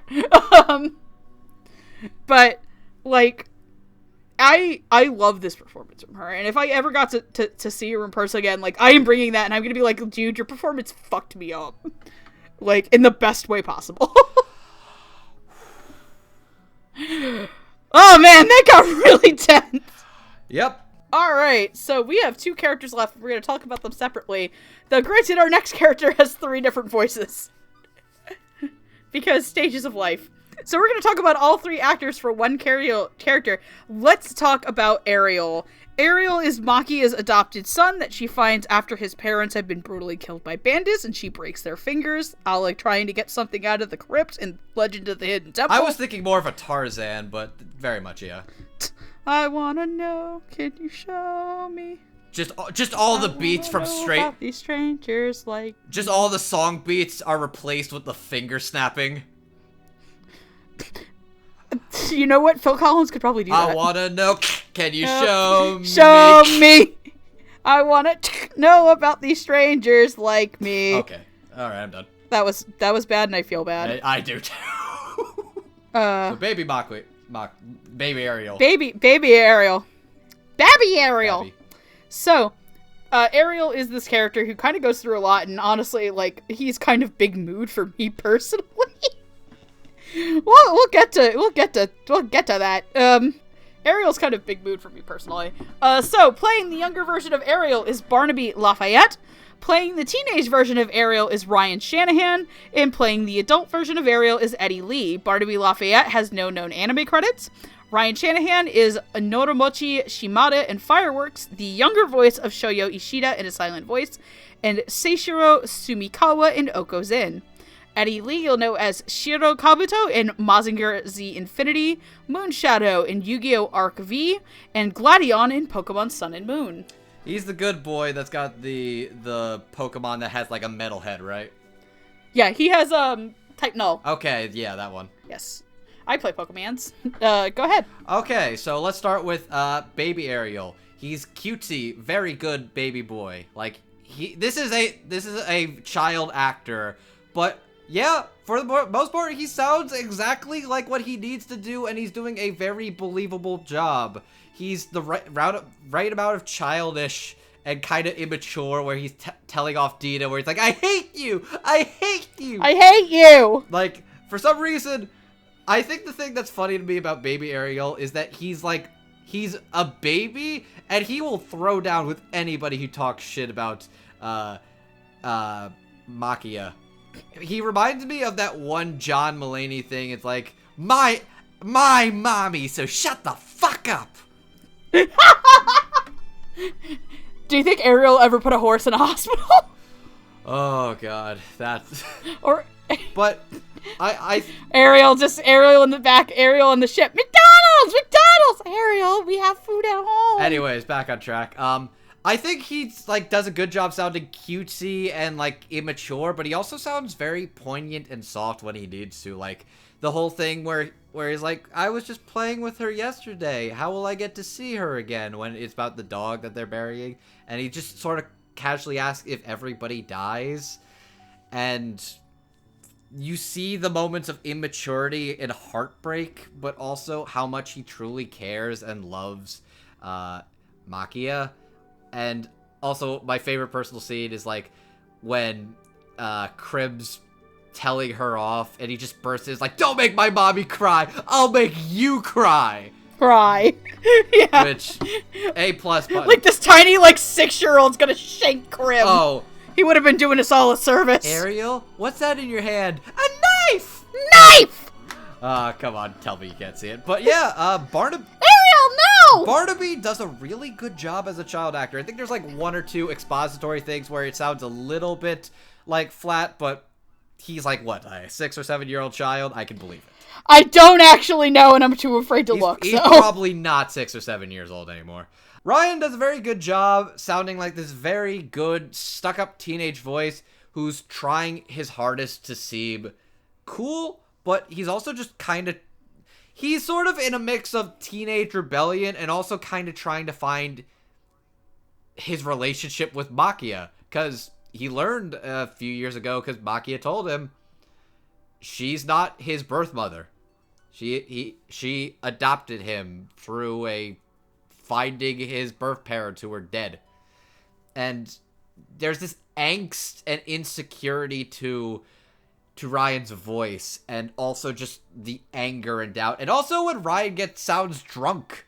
They get Ariel drunk, which those are some They get Ariel, like, super shit-faced. He sounds very quiet and mumbly, but also very kind of scary, and lashes out too when drunk, and also puts out a fire. But I really was impressed with Ryan when confronting Lang, and it's like, I know that she's taken care of me, and she's given me everything, and I want to be the one to protect her. That's why I need to join the Knights, and I need to be somebody who can protect her. And you see, like, because Tina Ariel's a turning point for Ariel, and yeah, there's a lot going on with that complexity of not showing how much he feels about her, but really he loves her and wants to be better for her. And then adult Ariel, he's a dad now. He's a husband. He's going to be a dad. He's bolder and older. He's trying his best. He's got a loyalty to fight, to live, and fight for what he loves and what he wants to protect. And then when he's reunited with her, and God, oh, The thing you said earlier is that he taught me to be kind. You taught me everything. I think I have the exact line because I sent it to you. Okay, I will let you say that then, but my mother raised me to be the man I am so I could love you. Yes, that he says to Dita. But I also, the thing he says to her is like, you taught me everything, Mom. You taught me to be kind, to be strong, to love someone. Like, Eddie sounds older and cooler, but like still with that level of vulnerability and softness to him when he's reunited with her once again. Like, he sounds like he's a cool dude. He's a good, angry soldier boy, but that vulnerability and that sincerity and that moment of him like asking her not to leave and that I love you, Mom, and he's telling her not to go. Mom! Oh God, the music and the animation on that, where she's like walking across the water, like kind of like a goddess, and he's just like crawling because his leg's been stabbed. Oh, that's so beautiful. And oh man, Eddie, Ryan, Barnaby, all three facets of Ariel as a character. They nailed it. Oh God, I don't want to cry to the segment. So a lot of people, like, I want to start with Barnaby, who is absolutely the cutest. Like, there's a lot of like kids who have done NYAV post like children roles. Barnaby is the fucking cutest thing ever. His voice is just adorable. Like, you want to adopt that child. Mm-hmm. And just, for me, I think the one that really gets me is when, Maquia, like, kind of snaps at him for the first time in his life. And he runs off. So she's running out in the rain, and then he goes, Mommy! And she runs, because she thinks she sees him, and it's his clothes. It's just out, like, his clothes above his, like, long johns. And he's like, ha! I got you, Mommy! I shed my skin! And I was like, and then he like almost falls into the fucking river. She's like, oh God! Just the whole, did I get you, Mom? And I was just like, Jesus Christ, my heart. Holy hell. Oh God. He is so, like, he does such a fantastic job of just like, he's my I think he's my actual favorite of the like, he's like my second favorite of the Ariel voices. Mm-hmm. I hope that this young man gets to come back and kind of grow and do anime kind of like Aaron Dismuke did. I think he would be a phenomenal voice actor in a lot more stuff. I'll do actually Eddie Lee next because I think Ryan has like the most meaty part of his performance. Eddie Lee is somebody I've heard him as Gladion and I actually really liked him. I thought he is somebody I really hope I get to hear in like more stuff I watch. He does a really great job of just being kind of this older, more maternal, and like I think he kind of realizes where he's gone wrong in his life towards Maquia. And just the penultimate scene for me, like as much as the stuff with Dita is really good, just it's that part where he and Maquia are just finally talking it out because they're going to have to be separate again. And he's like, come back with us. Like, you got, and he's just like, I think he thinks that this is kind of like a dream, but he realizes it's not. He hasn't died, he's alive, he's gonna get to go home, but he wants Maquia to come, and just, the way he yells out, Mom, just, like a dagger through me. There's Ariel's knife that he grabbed as a child, just going into me. Shanking me instead of shanking Krim. He is such a good thing. And then Ryan Shanahan is the best male performance in this movie. Like, he is phenomenal as teenage Ariel. Just having to deal with the awkward mumbling, having to deal with people portraying a gentleman who has to deal with people saying some pretty creepy shit about the woman who raised him.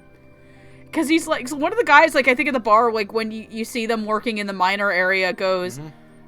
Dude, have you ever noticed your sister has a really nice ass? And he goes, never really looked at it. And, like, you can tell that he's like, oh my God, can you put... It's like Kaiser Neko doing the internally screaming thing. Oh, from TFS Abridged. TFS Abridged. Where it's like, I'll be your mommy. Your mommy. Ah! Like, that exact moment.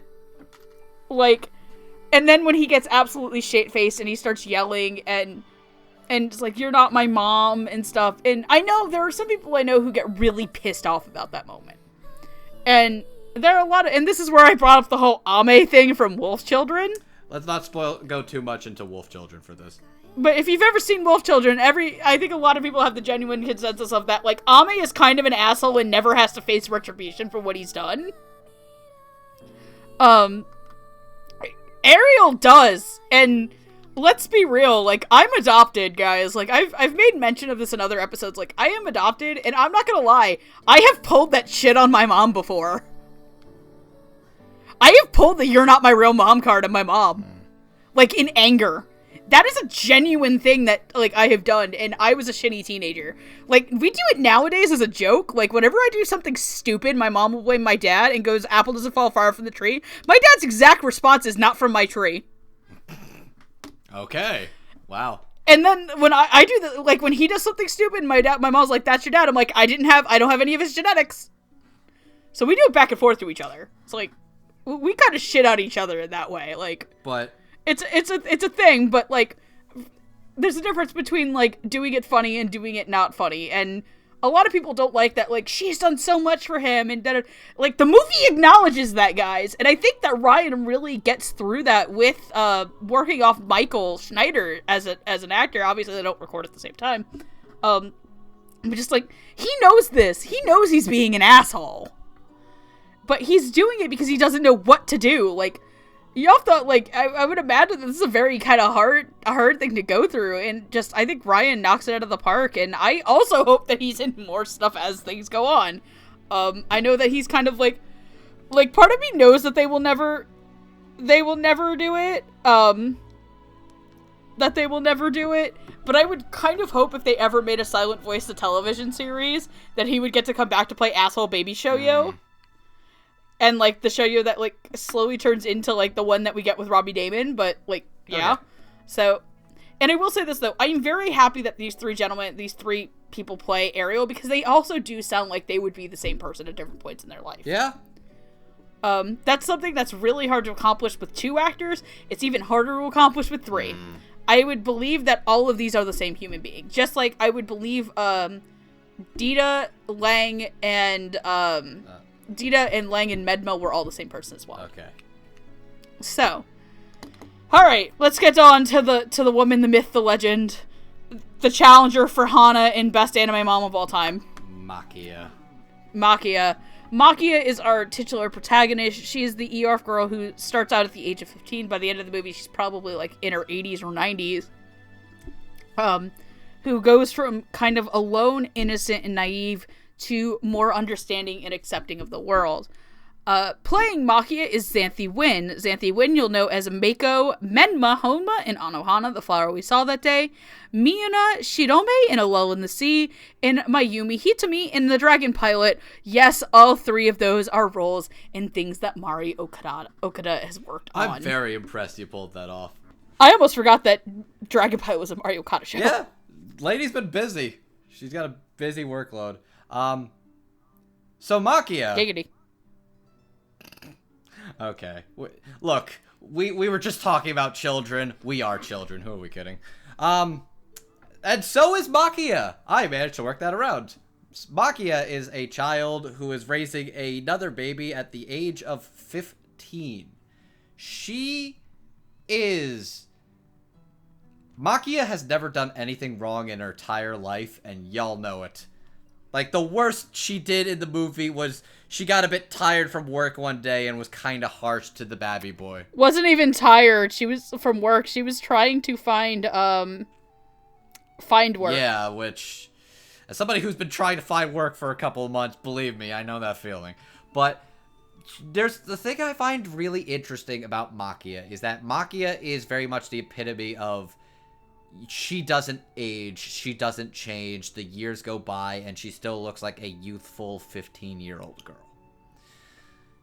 I think she is similar in that regard to Memma, or to her performance in Memma, but I think there's something very there's a key difference to her performance as Memma to Maquia to me. Memma is a child who never grew up, and is always the child that never grew up. Maquia does. She doesn't look it. Maquia does grow up. And in the way that Xanthi acts, she sounds younger and naive and like she doesn't know anything at the start. But then she grows up. She starts learning how to take care of this child. She starts becoming somebody who is just a single mom in the city trying to work and make a living and make ends meet. She is somebody who is trying to help somebody give birth to another child. She is that more experienced woman who is growing. Xanthi is expressive and young, but she's wise as she ages. There's a couple things that she says where it's like, I love when Ariel talks for the first time and she just says very softly, say it again. Say it one more time. And there's just that like sincere joy to her. But you also see the cruelness of the hand she's been dealt. You see the cruel fate of somebody who does fall in love with the world of humanity, the people around her. Unlike Lelia is surrounded by the worst of humanity. She is surrounded by those who are despicable, those who take, those who use her, those who abuse her. All she thinks of humanity are those who have wronged her, those who have imprisoned her, those who clipped her wings. Maquia sees the beauty and the kindness of humanity. She sees a woman who she just goes into her barn one day and starts trying to drink goat titty milk in her barn. And it's just, instead of calling the police or getting her pitchfork or anything, she's just like, what's going on? What's happening? This woman who has never met her gives her a home and a place to call her own to help her out, to grow and learn what it is to be a mother. She sees the hard work of humanity. She starts learning what it is to love a child and to love the people around her. She sees the good in this. She sees the good in people. And it's all the more painful that she grows up and they all age and die and she will stay the same. And that is cruel. And you see the entire movie, she's sort of coming to terms with that, regardless of if she will be around forever. She will always love Ariel. She will always be his mother. She will always be there for him and be somebody who cares for him. And Xanthi is so perfect as Maquia. You see all the sides of her horror, her anguish, her laughter, her silliness, her trying to be like a fun mom, her being the tired mom, the overworked mom, somebody who's trying to survive in this world, and somebody who finds a newfound confidence and love. And oh god, that final scene of that movie fucking destroys me. And Xanthi's so good. Don't cry, because then I'll start to cry. Too late, motherfucker. Also, because there's no other place to talk about it. The first time I watched this movie, the part that started making me ugly cry was when Dina's like, I'm sorry I said your mom was dumb. I remember looking over to you, like, and you're just like, stop looking at me. Like, it's like Root is like zoned out on the couch. Amon I can't see because he's too far in the dark. And then there's just you and Steph, like, kind of cuddling together, like, trying to, like, hide it. And then the part that killed me in this movie, when she's going to visit Ariel for the last time, when he's... and they have a dog that looks the same as the dog he had when he was a little boy, and oh, fuck, why did that part kill me? Do you want me to go? Xanthi Wynn is phenomenal. I'm so impressed with how she shows age of a character that doesn't age.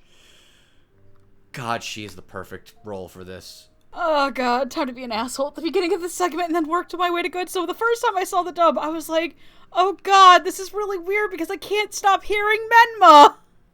Like, I just couldn't stop hearing Menma, and I was like, this is really awkward because I praised the Anohana dub so hard. And just, I was like, oh god, please don't tell me they cast her as this because she was Menma. And the first time I watched it, I was like, okay, this is really good, but I just couldn't shake that. The second time I watched it, okay, yeah, you're a moron, Megan, this is phenomenal. Third time watching it, I would die for you. Like, it is probably one of the most hard performances you'll ever have to do in an anime. How do you portray a character who is aging with a body who doesn't age? Maquia will always look the same. Maquia isn't... And this isn't like, oh, I'm playing, like, a deity that looks like an adult man who's, like, really, or, like, this isn't, like, the whole, like, hey, I'm sorry to dunk on you, Kristen, if you watch this. This isn't, like, Senko-san, where it's like, I'm really 10,000 years old, but I look like a child, so that you can have kind of creepy moments where, like, a dude touches my tail and it's vaguely sexual. I was also going to go for, like, the Fire Emblem thing of the dragon lollies. I like Noe, shut up. The point still stands. I like Noe enough. Fuck off. But, like, I was kind of going for the more, like, anime version of that, because, like, technically you don't ever have to make anything sexual between you and Noe. That's a choice thing. You just have to do it to get nah. Like, there's a lot of anime things where it's like, I'm really 10,000 years old, let's make it vaguely sexual. This is, hey, we're gonna do this, but it's going to destroy you as a human being. And you are gonna go want to hug your mom if your mom is not an abusive piece of shit. Like, Xanthi, to me, there are those kind of moments where she's, like, really funny. It's like, I don't know how these work. But there's also those moments where, like, Lang yells at her on the bridge. She's like, I don't know how to, like, that's the first time I think legitimately Maquia ever encountered death. Like, that she, like, okay, obviously she encountered death when she was breaking the fingers off, but the death of something she cared about. Yeah, you're right. That is the first time Maquia ever watched something she loved die. Like, that was family. Dogs are your family, people. They are. Fuck you if you disagree. Okay. Get out of my comments if you don't disagree that dogs are family. They're all good boys and good girls. But, like, that moment's so heartbreaking. And then there's also just the most uplifting moments, like, after he walks for the first time, where she's just like, say mama, and he does it, and she's like, say it again, and then, like, you're getting so big, but you still smell like the sun. When he falls asleep outside her door, and then when she gets super pissed at him, is like, I'm tired, and she has a legit, like, the first time I think you've ever heard Maquia legitimately snap in her life. Yeah, that was... And it's so convincing, because she sounds like a mom who's been at it. And, like, you have to remember that Maquia is coming from the lowest of lows. Remember, after she kind of gets stuck with this Renato, she's gonna kill herself! She was gonna... Remember, she only heard Lelia's voice and said, jump, Maquia, come on, you can do it. And then, like, the fact that I don't think she ever holds, like, any ill will towards Krim, even though for what he's done, and just... Let's talk about the dagger in my heart. Let's do it. Let's talk about the two daggers. That ending monologue where Ariel is laying and he thinks he's dreaming and he's like, is this snow? And she's like, no, it's ash. Mazarte has fallen. You need to go home. Dita had your baby. I was there. And she's talking and she's just like, over these years, you haven't called me mom in years, but I realize that's okay. Whatever name you call me, it still means you care about me. If you call for it, any name you call of me, I'll come to find you, basically. And I think I have it written down. I do too. I have it written down, and I want to be the one to say it. Go ahead. Don't fucking cry. Just where they're kind of on this water, and she just says, you wove me together, Ariel, all that I am. Yeah, that's good. Just, like, because you have to imagine that, like, weaving for her is all that she had at one point. Like, that was her way to communicate with her past, and just the idea that weaving and tearing and stuff, and she just walks off on the water like a goddess, and then you cut to this little girl who looks like Ariel playing in a field of flowers, and she goes, is your mom around here? And she goes to say goodbye, and just you get this montage of her and Ariel as Ariel grows up, calling for her. And Xanthi's delivery of, I'm so sorry, Mom has to break her promise. And she just cries. Her eyes. So hard as the dandelions are hit by the wind. And it's just like, it's Xanthi's crying, and This woman took her mom to see the dub. She's stronger than me. Oh. I regret potentially. I would have loved to give her a W last year. I really would have. But she was against such strong competition, and she was up there. Like, now thinking back on it, she should have been up there. Let's put a lesson, I think, that was put in this movie. Don't regret what could have been. Hold and treasure dearly what you have. So, let's get into I think we can just do final thoughts between each other. Let's just do final thoughts. Something I think that I have not talked about much. This movie is gorgeous. This movie is beautiful. It is stupendous. BA Works always looks really good, but this looks phenomenal. It looks like a storybook fairy tale. It looks amazing. It sounds amazing. The story is moving. It's touching. It's great. Mari Okada she is a influential, popular name for a reason. She's good at what she does, and what she does is, I think the thing that's interesting about her, she makes things that are sad, but they don't feel like they are suffering, or they don't feel like they are tragedies. This feels like this is a sad movie, but this is not like a tragedy. This is not... The tragedy, I guess, is Crim, but this is like a beautiful movie that is sad, but it is like sad with a smile on your face. And that's what I think Maquia kind of envelops. This dub is really good. It's really well done. It's got some hiccups here or there, but for the most part, I really like the entirety of the cast. They do a stellar job. Genuinely, like, career standouts for Jeremy Lee and Xanthi Wynn. Like, those are ones that will stick with them, and those are ones that I think both actresses should hold with pride. They are phenomenal. This is a gorgeous movie. It's a wonderful movie. I'm glad I'm talking about it here with you. This is such a phenomenal powerhouse of a movie, and God, like, I remember, I wanted to see this movie because I was like, I like Mari Okada's stuff. Like, I hadn't really finished a lot of her stuff. I'd started it, I just never really finished it. Look here, I tried to purge the fact that she worked on Vampire Knight from my brain. But, like, I saw this movie twice in theaters, and I legitimately bawled my eyes out. Like, disgusting cried the first 2 times I saw this movie. And I tear up at certain points rewatching it, because I think at this point, having watched it like 4 or 5 times, I do think I'm a little bit desensitized, knowing what happens. So, like, it's not like I haven't cried. It's like, I've seen this enough that I kind of cry a little less and less. This is a movie that hits so home to me being adopted, and yet, and, like, I haven't shown this to my mom yet, and I should, and she's kind of pissed when I told her the plot of this movie, and she's like, why the hell haven't you shown me this? But not enough can be said about how really good this dub is, especially for Xanthi, the 3 gentlemen who play Ariel, and Lelia especially as the standout performances.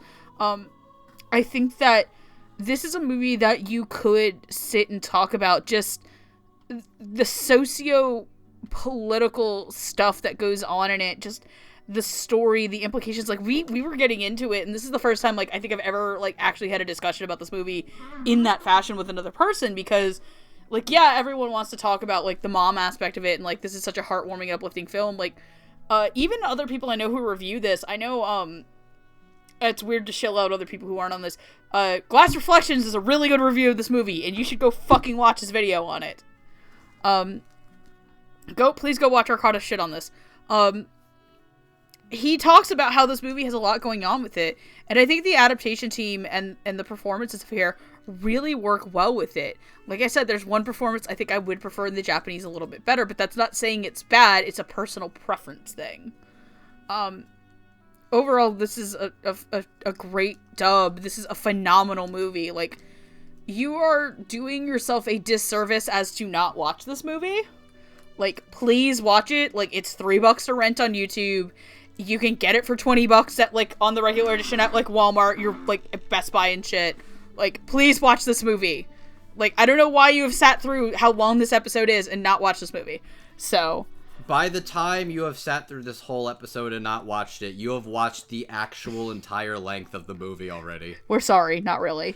We're not sorry at all. So, if you would like to follow the Dub Talk Podcast, you can follow us at YouTube at Dub Talk Podcast. If you like the stuff that we do, you can also follow us on our various social medias, Twitter, Tumblr, which is dead, Twitch. If you would like to support us on the reg, you can always check out our... Should I plug that? I think we can plug it, Okay, yes. cool. If you would like to support us on a regular basis at any financial level, you can always become a Patreon of us. However, if you can't commit to a long-term commitment of giving us money, but you would like to give us money as a one-time thing, we also do have a way that you can buy us a coffee, and our Ko-fi link is in the description. Now, my dude, whore yourself out. My name is Andrew. I'm forgetting my name. My name is Andrew, aka Classy Spartan. You can find me on Twitter at Mangaman9000. I am a community manager and moderator for the Funimation forums and Discord, as I also do another anime-based podcast, Surreal Resolutions Podcast O&A, with fellow Dub Talk cohort Jet. So, my name is Megan. You can follow me at QueenEra2. I shitpost on the regular. That's all I really do. You can hang out with me on, various Discords where I'm usually a shit gremlin. So, with that being said, we both really want to thank you for sitting through this, and I would apologize for how heavy it got, but I don't. I don't at all. This is a beautiful, heavy movie. There's a lot of ways to enjoy it, but yes, as has been said before, you can find it. You can rent it on YouTube. Oh fuck! I never said where you could buy this movie. If you'd like to purchase this movie, you can rent it on YouTube. You can buy it from most of your local retailers with the DVD from 11 Arts and Shout Factory. And if you really like the movie as much as I did, you could plunk down for the special edition via Right Stuff.